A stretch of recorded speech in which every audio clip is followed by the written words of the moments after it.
Welcome to Seattle Hall Pass, a podcast with news and conversations about Seattle Public Schools. I'm Christy Robertson. And I'm Jane Tungs-Damel. Today, we're bringing you a special episode with the news we got on Tuesday that two Seattle school board directors, Vivian Song and Lisa Rivera, have resigned, effective this Friday, February 2nd. Vivian Song and Lisa Rivera are two of the three women of color who are on the board, and their perspectives and lived experience will be deeply missed. In a joint statement on Facebook, they said that significant changes in their family situations had prompted both of them at different times to move outside the boundaries of the districts that they were elected to represent. And after getting considerable pushback about this for several weeks, they both decided to resign. Seattle Public Schools confirmed that they had received this registration. Here is what Bev Redmond, the spokesperson for SPS, said in a statement that I will read in for the record. Seattle Public Schools is confirming the resignation of Director Vivian Song and Director Lisa Rivera from the Seattle School Board effective February 2nd, 2024. We appreciate Director Song's and Director Rivera's contributions made in service to our students, families, and staff. We thank them for their service and wish them well. The district will follow our school board policy for announcing and filling these school board vacancies.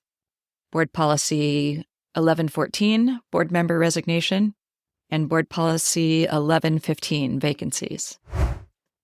Thanks for providing that statement, Bev.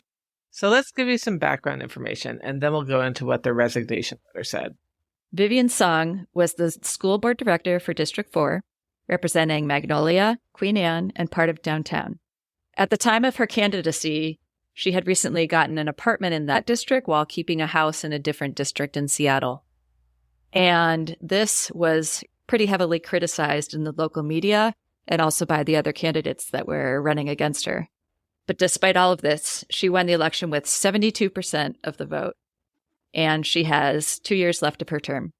And Lisa Rivera, who represented District 2, including Green Lake, Wallingford, Fremont, and Greenwood, recently won her second 4-year term with 71% of the vote. Just a couple weeks ago, in early January, it came to light, and we don't exactly know how, that Song had moved back to Capitol Hill, and that is outside the district she was elected to serve. According to an article that was published in the Seattle Times, she had informed Seattle Public Schools that she had moved, but the district's legal counsel thought that she could continue to serve. In a recent board meeting, the school board president, Liza Rankin, acknowledged the issue with Song's residency, but stated that the board lacked the authority to require her resignation. And we'll play you a little bit of that later on in the podcast. King County elections also deflected. They said that they are not responsible for ongoing eligibility monitoring. And so that's your background. Let's talk about the resignation letter. The resignation letter was posted on Facebook on Tuesday, and we'll link to it in our show notes. Here's some of the themes in the letter. First was just the announcement that they were resigning, and that this was related to their family situations, which had caused them to move outside the boundaries of their original districts. The letter at one point says, separations happen, divorce happens. Sometimes the rules simply don't reflect the realities of modern life. They also wrote in their resignation letter that they believe they are in compliance with board policy and the law. In addition, legal counsel had advised Director Song that she could lawfully finish her term.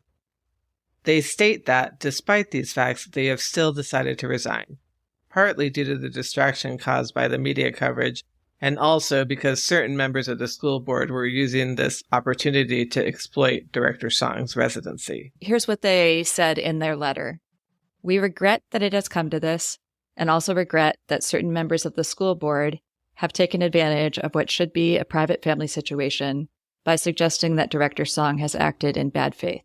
Then, in the resignation letter, they urged their colleagues to select replacements who align with the values and profiles chosen by the voters in citywide elections. They believe these values as including partnership with labor unions, diversity, operational understanding of school programs and budget cuts, fiscal responsibility, championing climate justice and resiliency, and representation of people of color, particularly from Latinx, Native, and Asian communities. The letter also calls for a re-examination of the barriers that prevent high-quality and committed leaders from serving on school boards. The Senate Education Committee actually just heard a bill that would give school board directors a less minimal salary. And I would say the hearing went well, but it looks like it won't make it this session. But at least legislators are talking about this now. Despite Lisa Rivera and Vivian Song's resignation, both directors expressed their unwavering commitment to high-quality public education in Seattle and their intention to support Seattle public schools in any way they can. So that was the letter, and in the letter, they mention the rules around residency. Before we go much further, let's talk about the unusual way Seattle school board districts work in the first place. The school district has 7 director districts. Yes, there are districts within the district. A candidate must run for the director position where they live. The intention of a district-based system like this, instead of having at-large directors that live all over the city, which Seattle used to do, is to ensure diverse representation, especially since Seattle is still so segregated. In the primary, only the community members in the director's director district can vote for them. And then the top 2 candidates advanced to the general election in November, where everybody in the city votes for the candidates in each district. This unusual way of doing elections means that Seattle school board directors are among the few local office holders that have to campaign citywide. The only other local office holders that have to do that are the mayor and the 2 at-large city council members. So now we're going to go over the school board policies, and Christy has been reading up on these today. So Christy, explain this to us. Oh yeah, the policies are actually pretty short. Policy 1113 is about residency, and the relevant lines say that if a director's residence changes to a place outside the director area, but within the district, they may continue to serve on the board until the next regular school district election, which is the fall of odd-numbered years, at which time an election will be held to fill the board position for the director area the director no longer resides in. So the idea is that one way it could have worked with Vivian Song is that she could have had an election this November. If she moved before the primary and the filing deadline, there could have been an election for her seat, right? Yep. And then there's a line that says, if a director's director area boundaries are redrawn during his or her term of office, the director may serve out the term she was elected to. I think this is why they said that she could continue to serve, even though the boundary redrawing was not related to her moving. But I think that at the time, everybody wanted to kind of keep things as they were, and this was going to be their legal basis for continuing. Do you think that's right, Jane? Yeah, and as we know, Director Song is quite well versed in financial matters, and I would say probably has the most competence in that area. And when the district's about to cut $105 million, it can be really helpful to have someone like her. Sure. I think that if at the time somebody wanted to get rid of her, they could have clarified policy 1113 to say that boundary redrawings are not the reason to make someone give up their seat. Okay, so that's the board policy about residency. We'll talk about a couple other board policies later. What I keep coming back to is the will of the voters. And yes, Vivian moved to someplace that was outside the boundary of her district, but also Vivian was elected by over 70% of the vote citywide. So no matter what happened, the school district is subverting the will of the voters because they didn't call a special election. And also because she was elected citywide and she still can't serve her term. Well, not everybody who voted knew that she wasn't for sure living in the district, right? My point is that Vivian was elected citywide and whoever replaces her will be appointed. I see, yeah. And won't be elected by anybody. Right.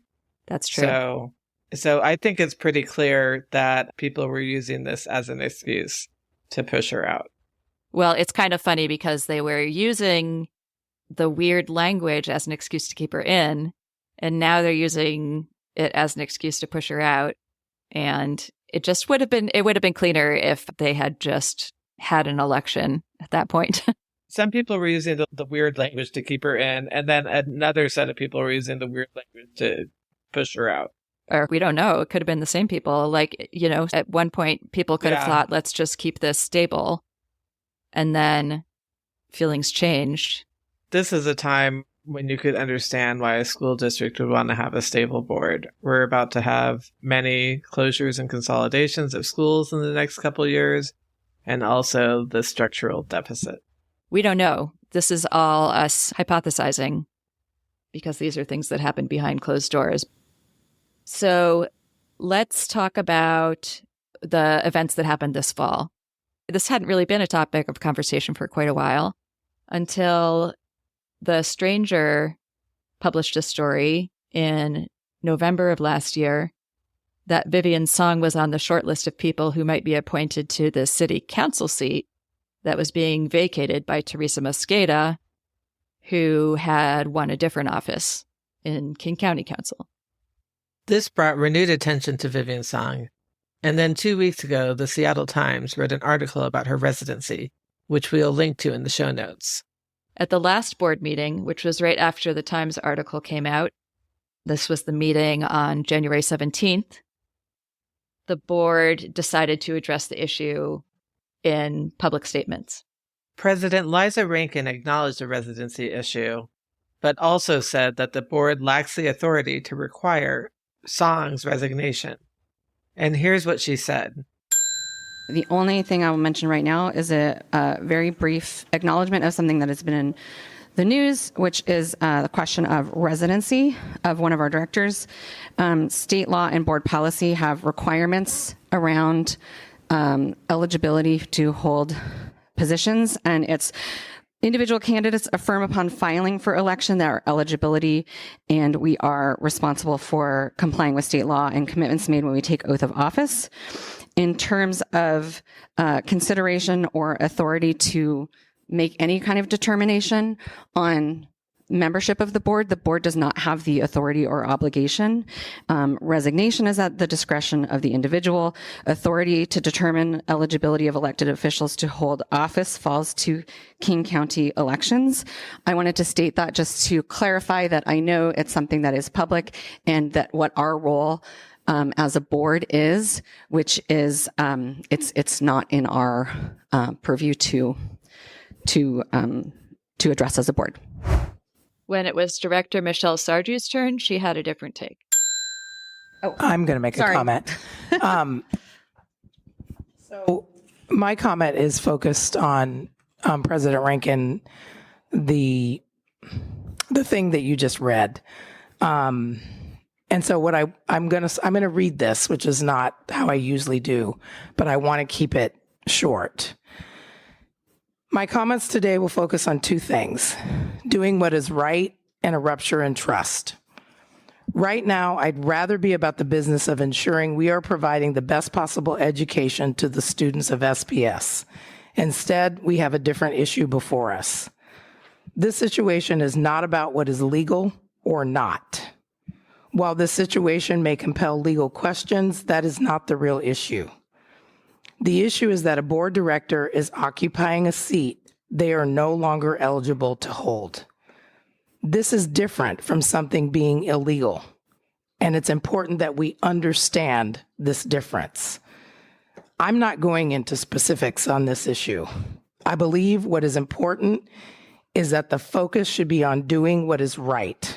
For my student director board member here today, this situation represents what we should do when we find ourselves in a situation where our past decisions have created a scenario of unintended consequences. As leaders, we must focus on what is right for the good of the whole, not as what is best for me or you as an individual. The other concern here is the reality of broken trust. Again, I'm not going to talk about specifics. And nevertheless, the math is not adding up. We have a lot of work to do, and having broken trust hinders our ability to proceed with our best work in service to students. I don't want to spend time getting to the bottom of this. I want to spend the time focusing on the biggest challenges that we face that will impact the students of this district. I pivot back to a previous statement. Having the distraction of this unresolved issue will tax our attention. And it is not for the good of the whole. Most of the whole being our need to focus on our students. I encourage all leaders, including myself, to make decisions that are good for the whole. That is the best good that can come out of a difficult situation.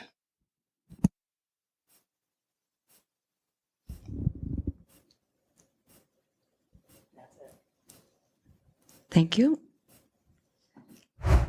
That long pause was President Rankin looking around and checking to see if Director Song wanted to respond, and Director Song shook her head. After this, Director Song made it to the list of finalists for the city council seat, but in the end, the seat went to Tanya Wu, who had been expected to be appointed all along. So all of this is the backdrop to what happened this week, when on Tuesday, Lisa Rivera and Vivian Song announced their resignation. So what happens now? Let's take a look at the board policies on resignations and appointments. These are 1114 and 1115. And the relevant lines say that when a board director resigns, and is actually upon receipt of a director's written resignation, the board is supposed to discuss the resignation at its next regularly scheduled legislative meeting. So that would be February. What date is that meeting? February 7th? February 7th. And at that meeting, they will presumably do this next step, which is to publicly acknowledge and announce the resignation, even though by that point, everyone will have already known about it. And I assume there'll be testimony. And then the last thing it says about resignation is that it can be withdrawn anytime prior to the effective date. Their effective date is this Friday in their resignation letter, so they technically could withdraw it before Friday. So if anyone wants for them to withdraw their resignations, I would suggest you send them an email. So directors have resigned. What happens about the vacancy? The remaining board members shall fill such vacancy by appointment. They are supposed to receive applications from any qualified person after suitable public notice, and then appoint one of the candidates to serve until the next regularly scheduled board election. So 2 years from now is the next board election, right? Yes. And so that person will be an interim until 2 years from now, and then they can run or not run. The appointment is approved by a roll call vote by not less than 4 members. And if they don't fill the vacancy within 90 days, the Educational Service District Board members come in and fill the vacancy. And then it just says the qualifying factors, which are that they're United States citizens and qualified voters who reside in the school district and director district. Now, this is interesting because it says that the new directors will have to be appointed by no less than 4 members of the board. And since we have 2 resignations, we're left with 5 members of the board. That's right. So 4 out of the 5 are going to have to vote for these appointments. I wonder how often 2 board members have ever resigned at once. Not at the same time. So maybe maybe a first. Although who knows? Sometimes boards resign en masse. Yeah. SPS historians, please fill us in. So there have been 2 other resignations in recent history that also resulted in appointments. Yeah, let's look at some history, and that can also help us figure out what might happen next. So, Christy, I want to tell you about how the Betty Patu resignation went down. It's kind of a crazy story. Okay, go ahead. She was the director in District 7, which is in South Seattle, and she had 2 years left to serve in her 3rd term in office. She resigned 3 days past the filing date for a special election. According to the Seattle Times, Betty Patu had planned to resign as early as April of that year, but she didn't announce it until 2 months later, and she never explained why she waited.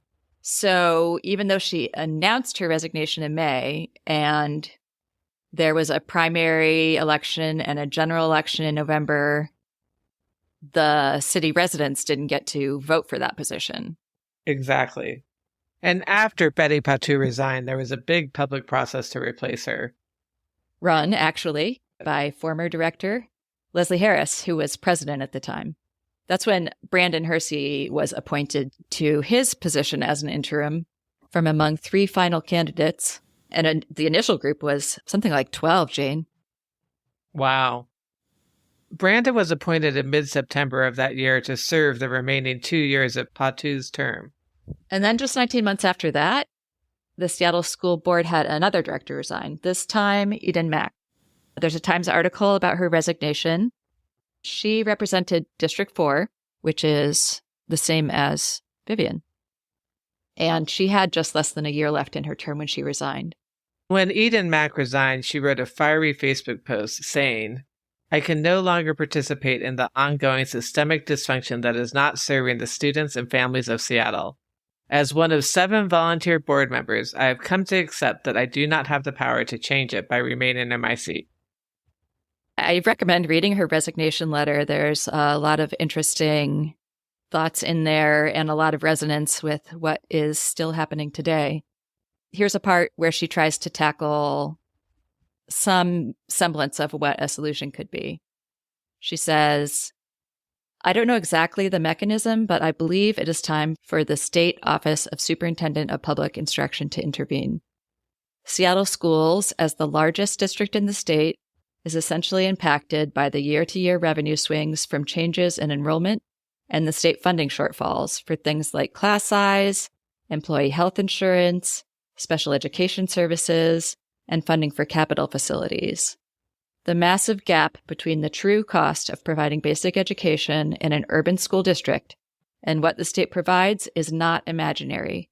We need a full audit of the governance, management, and financial structure, and then the resources and political will from the state to implement needed changes and close the funding gap.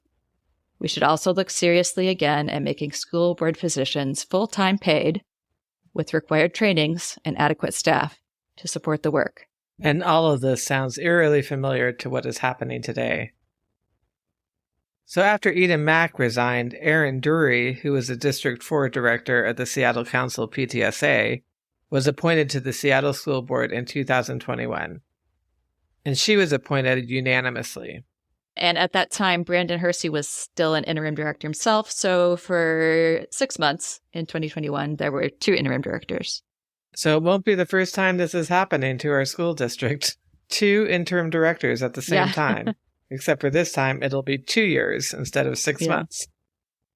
Brandon won his election in November of 2021 with 93% of the vote. On the other hand, Aaron Dury didn't make it through the primary. Then in November, Vivian Song won the district for the seat she's sitting in until Friday with 72% of the vote. And that brings us to today, when both Lisa Rivera and Vivian Song resigned. It's a sad day for students in Seattle Public Schools. Yeah, I'm sure there's a variety of positions on that, but it is sad either way that this is how 2 directorships are ending.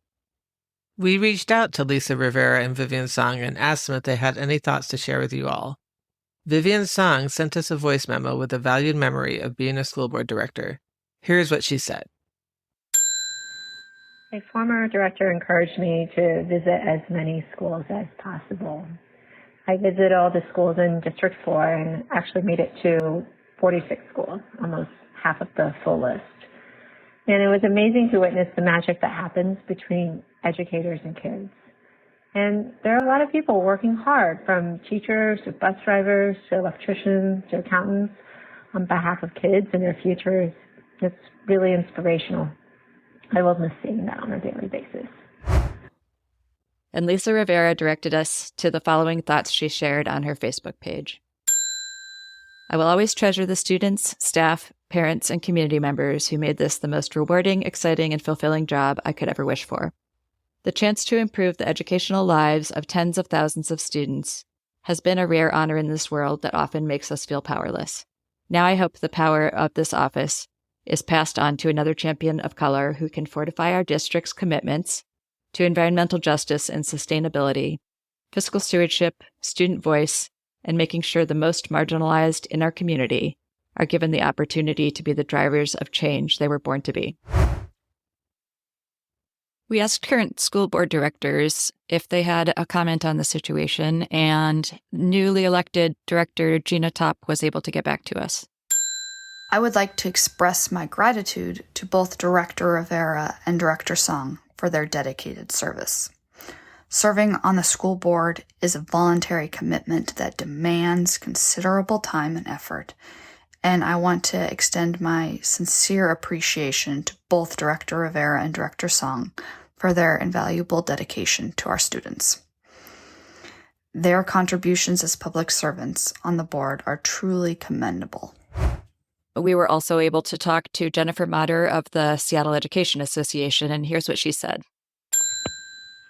On behalf of Seattle Education Association, representing nearly 6,000 educators working in Seattle Public Schools, I want to thank Director Rivera and Director Song for their service. Their resignations will be a significant loss for our school communities. They were both extremely thoughtful and collaborative in their approach to governance. They always approached issues with an inquiry mindset versus a fixed mindset, and were willing to listen to a range of voices. It's critical for any board, but especially our current school board facing a mounting budget deficit, to have a diversity of experience, skills, and perspectives, and that directors feel welcome to exercise independent judgment. On every board, there's the risk of groupthink, which would be detrimental to our students and school community. We need a board that's going to be able to think outside of the box for solutions to turn our district around. In this last segment of today's story, we're going to bring you some voices from community. I want to note that views and opinions expressed by speakers are their own. Janice White, parent of 3 SPS graduates and past president of the Special Ed PTSA, said this. I woke up this morning feeling sad and angry that 2 women of color who have been exceptional public servants felt they had to resign despite legal advice to the contrary. What's the lesson to our students? That the rule of law doesn't matter. Kay Smith-Blum, who served on the Seattle School Board from 2009 to 2013, had this to say, and this is me reading her words. To couch Song or Rivera Smith as anything other than student-oriented is simply wrong, especially when such inappropriate accusations are made by board members who have shown little resolve to do anything other than follow an agenda that has abdicated most of their responsibilities as public servants. And now this small majority, proven to be unwilling to exercise oversight, will be in charge of choosing replacements. This is a situation that should be of grave concern to all Seattle citizens, not just SPS parents. Here's Alex Wakeman-Rouse, a parent at Dunlap and part of the leadership of All Together for Seattle Schools. This is a huge loss for our district. Those of us at All Together for Seattle Schools who know Lisa and Vivian experienced them as dedicated public servants, intent on representing community voice, and intent on ensuring that just decisions were being made for our students and schools in a transparent way. Just as a quick example, personally, I got support from Vivian even though I don't live in her district. Last fall, when my kids' school in Southeast Seattle lost 2 teachers, I wasn't getting answers from the district or elsewhere. And she responded to my request for information and support. I was then better able to support my school community, my teachers, my parents, who are really reeling from this change. So we worry that this rule and the pressure to adhere to it sets a precedent such that anybody who can't predict where they will live over the course of 4 years, like renters in this very expensive and tight rental market, won't run for this important volunteer role. So we hope this serves as an opportunity to reduce the barriers to having high quality, committed, diverse folks serve on school boards. And we also hope the remaining board members engage communities across the city in an authentic and transparent way in selecting who to appoint as replacement directors. We encourage them to consider appointing people who represent the ideals that voters saw in Lisa and Vivian, and who voters overwhelmingly chose in those citywide elections. And that concludes this episode. We have several other episodes in the works, so we'll be back in your feed soon. If you like our podcast, you can support us by donating at seattlehallpass.org, subscribing, or reviewing us on your podcast app. You can also email us tips and ideas at hello@seattlehallpass.org. I'm Christy Robertson. And I'm Jane Tungstamel. Thanks for listening to Seattle Hall Pass.